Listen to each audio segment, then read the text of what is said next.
I accidentally fed my gluten-free mom gluten and caused her to explode with crap, but it was only spewing from her mouth because she's full of it. Posted by u/Vanyal_Oshk. So, my mother and I don't have a great relationship. Throughout my life, she has pushed all kinds of fad diets, self-help flavored fads, and even conversion therapy through the troubled teen industry on me. She's never apologized for any of it, despite me telling her how much it all messed me up. I still haven't mustered the courage to go no contact because she's still married to my dad, who I get along with and generally like. Recently, I moved to a new place in a really nice area because I just got a great new job. Suddenly, my mom really wants to come and visit me. I do my best to make up excuses, but she pushes so hard that I eventually cave. One of the things I've been doing since moving into my new place is a lot of cooking because I have a nice, big kitchen all to myself. I love weird food and finding new ways to get protein in my diet without using meat. Something I've had a lot of fun making lately is ladiao. It's probably not weird to some people, but to my sheltered American self, it was funky as hell, and I love the idea of it. So, I started making it from scratch and discovered that I love it. Well, my mom and dad got here yesterday afternoon/evening. They settled in, and we started talking about dinner. As usual, my mom had to choose, after looking at online menus for a couple of hours to make sure they fit with her dietary requirements. She ended up picking a vegan restaurant across town, but she was so tired from the drive up that she couldn't fathom getting back in the car. So, my dad and I agreed to go pick it up while she rested. Driving across my new city is a long process, which I told her ahead of time, and it's a little over an hour later when we get home with the vegan/gluten-free food she wanted. She's not vegan, but she's been adamantly gluten-free for a few years now. We get inside, and as I'm opening the food in the kitchen, I notice that the container of ladiao that was in my fridge is now empty in the sink. She even dumped out the sauce I'd been soaking them in. I asked her if she'd eaten something out of my fridge while we were gone, and she said that yes, she had eaten some chicken because she was getting lightheaded from hunger. But she added that it was terrible, and she was so ready for some real food. Now, this is where I might have been a jerk. Instead of telling her what she had actually eaten, I just rolled my eyes, dished up the food for everyone, and we ate. She continued to remark about how bad and oily the chicken was and how relieved she was to finally eat something substantial throughout the rest of the evening. My dad kept trying to change the subject, but she kept coming back to it. I finally snapped when she brought it up again first thing this morning as I was picking them up from their hotel. I asked them where they wanted to go for breakfast, and my mom made a joke about not wanting me to cook breakfast because she didn't want more oily chicken, or something to that effect. I finally said, "Mom, that was homemade ladiao, and I don't understand why you ate all of it if you hated it so much." She asked me what ladiao is, and I explained that it's just vital wheat gluten and water, steamed and soaked in sauce. I practically watched as her face dropped, and sure enough, within 30 minutes her stomach was killing her, and she was having difficulty breathing and needed to go to the emergency room. The whole time we were there, she went on and on to the nurses and doctors about how I'd fed her gluten and hadn't told her until it was too late for her to take her medicine, crying because now the whole trip was ruined. Mind you, this is the hospital where I work. My dad pulled me aside to tell me he was disappointed that I hadn't spoken up last night, and how what I'd done not only hurt my mother's feelings but also put her health and safety at risk. He asked me to go home, think about my actions, and give my mother some space. Now I'm just sitting here alone in my cool new place, feeling like a jerk and super anxious about what work is going to be like next week. I'm torn because I don't think it's my fault that she ate my food without talking to me first, but I'd be lying if I said I didn't omit the information about what she'd eaten because I was pissed at her and just didn't want to discuss it further. I also didn't expect it to make her so sick. Update 6 hours later. Just got home. So after everything went down this morning, I went back to the hospital to check on my parents. My mom was still in the emergency department and sleeping, so I got to talk to my dad and the doctor for a bit. My dad still thought I should apologize, and I told him I would when she woke up. When I talked to the doctor, I started asking about testing. I asked if they had done a test for the specific kind of immunoglobulin present in celiac disease when someone has gluten, and she said they hadn't needed to because my mom had already had that test done with her PCP.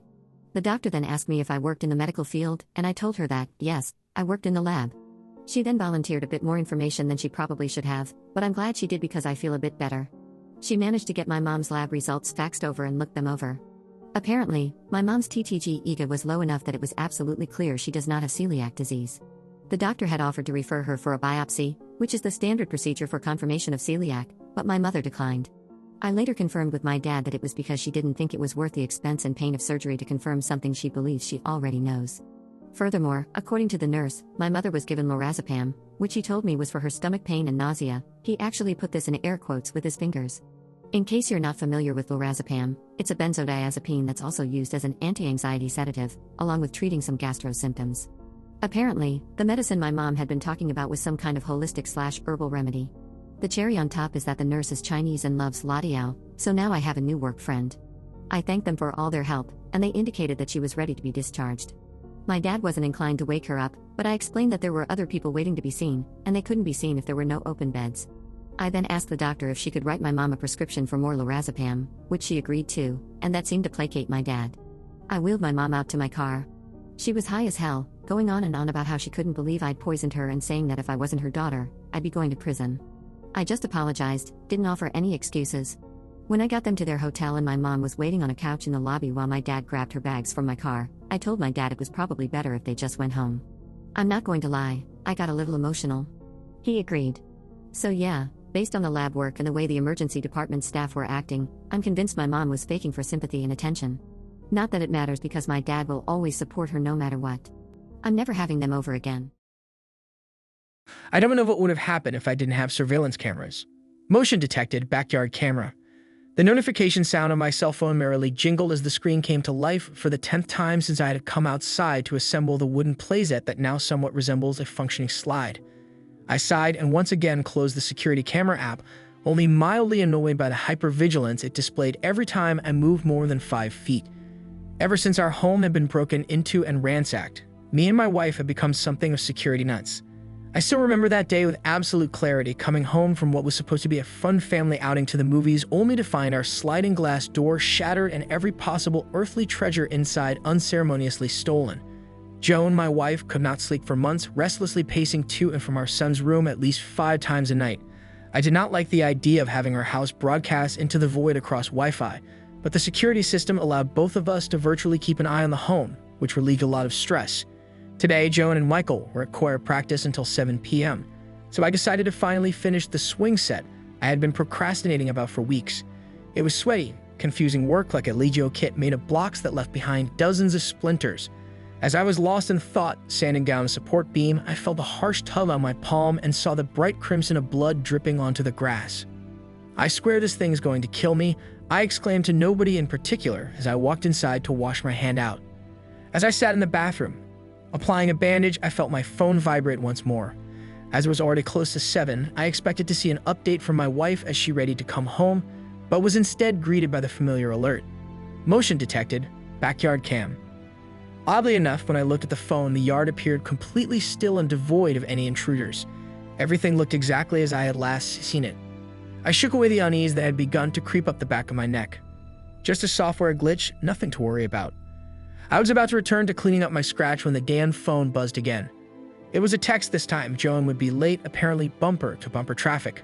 I returned to my work as the reddish hues of the setting sun cast elongated shadows over my backyard.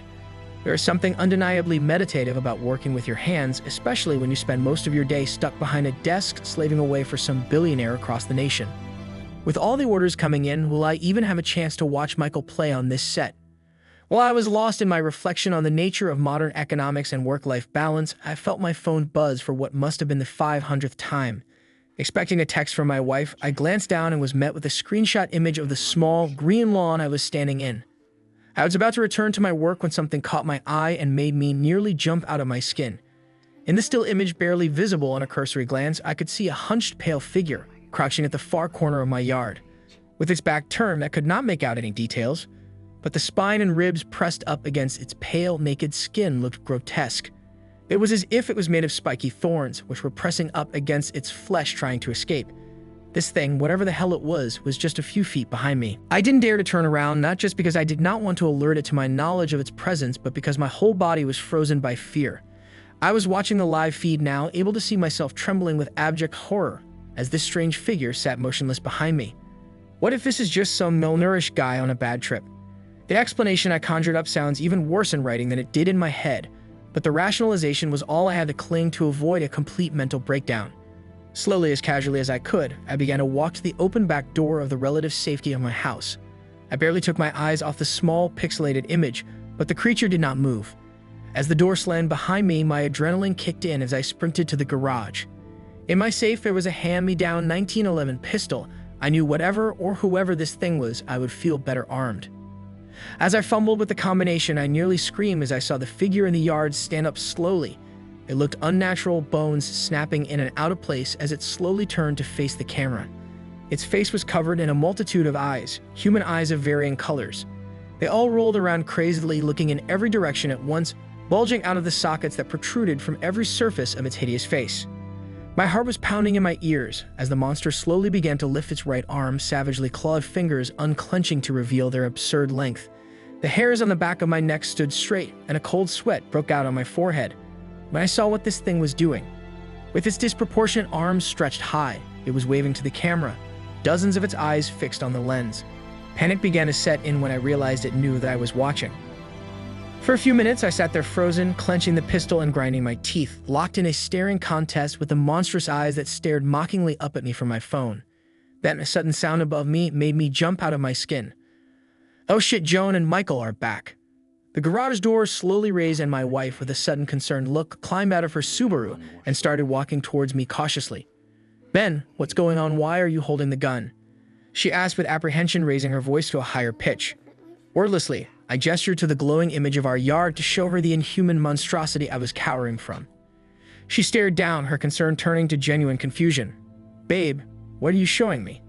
My eyes followed hers, and with a sinking feeling in the pit of my stomach, I looked down at the empty patch of grass where that thing had been standing. Get back in the car, I muttered, the paternal instinct to protect my family overtaking the primal fear that had been controlling my mind. We need to stay somewhere else tonight. The drive to the motel was in complete silence. I didn't know how to explain what I had seen, but I knew we weren't safe at our home.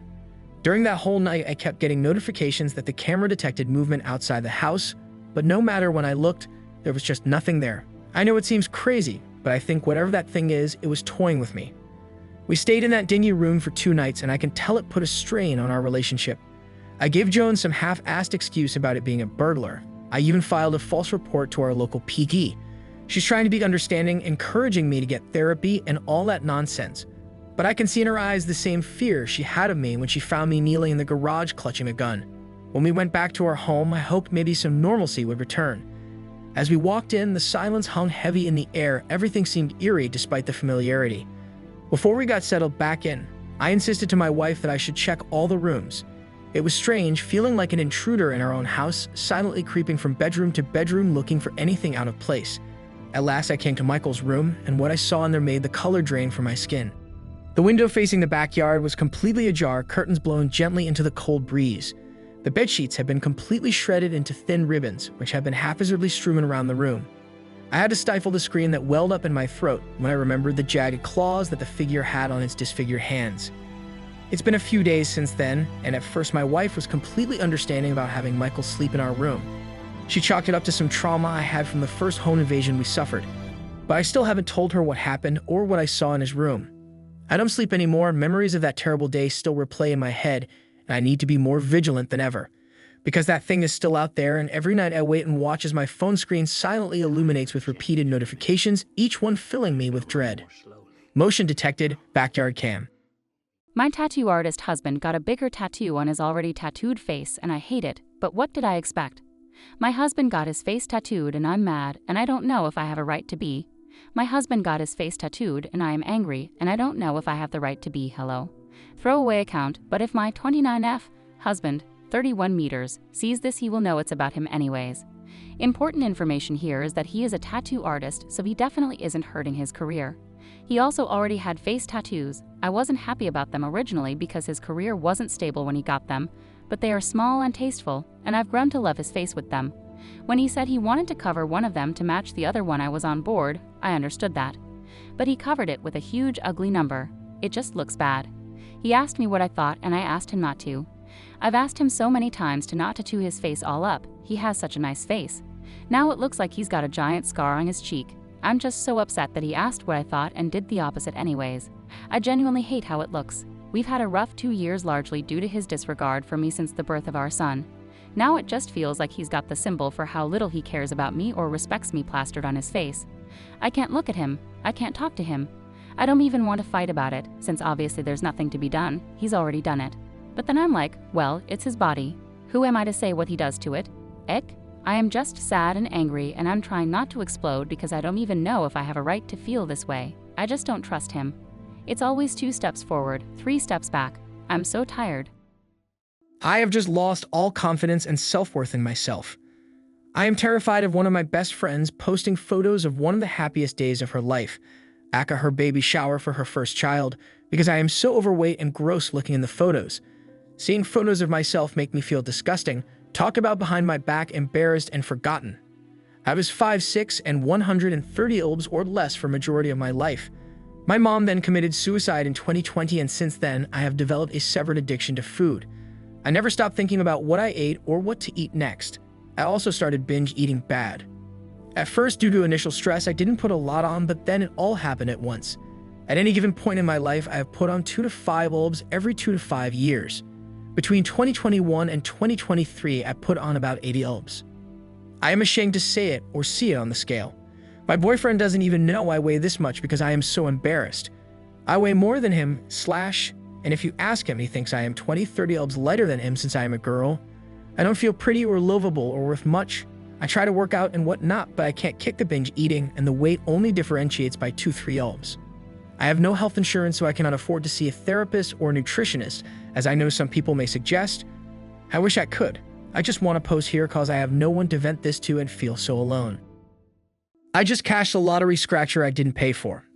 I decided fuck it and threw $10 into a scratcher machine and bought one $10 ticket.